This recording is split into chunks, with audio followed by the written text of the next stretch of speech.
Yeah. I know. Igbo Kwen. Yeah. Igbo Kwen. Yeah. Where's going? Yeah.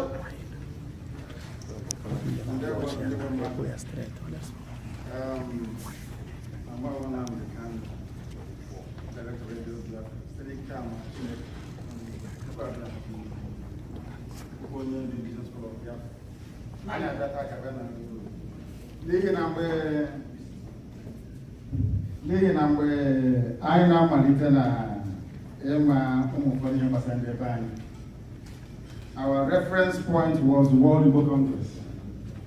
In fact, at the time we felt that World Igbo Congress was a state of its own. I will come to greet you properly later. We grew up hoping and praying that everything we want, aspire, wish for ourselves as a people will come via World Igbo Congress. But somewhere along the line, we don't know what happened. I remember when Chekwas Obere would come to see me in London before coming to America to attend one of his events.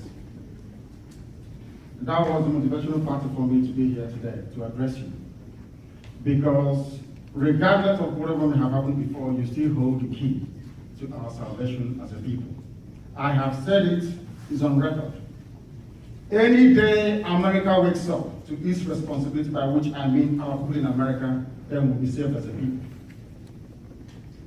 You have what it takes to set us free. That is the essence of my address to you today. And I do apologize if I haven't been here all day. We were running the program. I should have been here, of course, earlier, and I'll be here until the end of the program because I'm amongst our people here. I have an already prepared speech. Hopefully, it should run close to that very 15 minutes we're talking about, or even less. The reason why I have come here is to address some of the issues that Dr. George was mentioning, and also the very able moderator here who spoke earlier. Everything he touched upon is something that I wish to elaborate upon myself. We are in one almighty mess as a people. Almighty mess. I have seen your houses here that are very beautiful. In London, we live in 2x2s. I think this place here is about 2-bedroom flat. Very, very tiny. Back home is even worse. We have people here who are very comfortable, people who are very, very, should I say, saturated with the good things of life, but people back home are suffering indeed. We must do something. We expect more from you, all of you in America. That's why I'm here today. I will start with very great humility and submission to the will of the Most High to address this very noble body. In fact, I never believed I would be standing in front of World Igbo Congress, but here I am today. I stand before you here in Los Angeles, California, because you are the children of light, you represent light. As Mr. was saying earlier, maybe some of us don't know who we are. That is what gets me upset with you. Only if, I say this all the time to our people, only if you know who you are.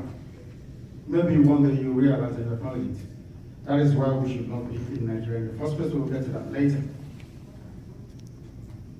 Each and every one of you here, I acknowledge your presence, especially those of us here in the high table, distinguished ladies and gentlemen, those who spoke before me, those who will speak after me. I greet all of you. I suppose some of you will be wondering what I'm doing here, standing in front of you.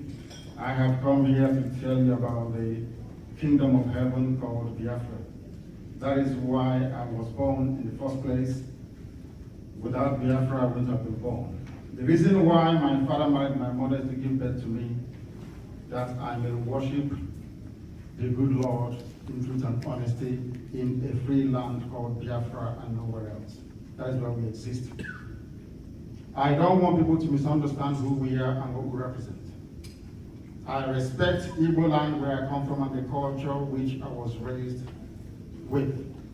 But I know that Biafra is critical and central to all of us. Because when we say Biafra, it embodies everybody born by a woman that ties two-piece wrapper. That's the sense of Biafra. Once your mother wears two-piece wrapper, you are a Biafra. These are the things that we must acknowledge when we begin to discuss or to begin to characterize where we come from and what we represent as a people. Very, very critical indeed. My answer, as always, will be, is to come on an age. I have come here exactly the same way that Golda Meir did when Israel was being formed. She came to America to speak to the Jews in America to tell them about their duty and obligation to save the embryonic state of Israel. Today, I have come here to do exactly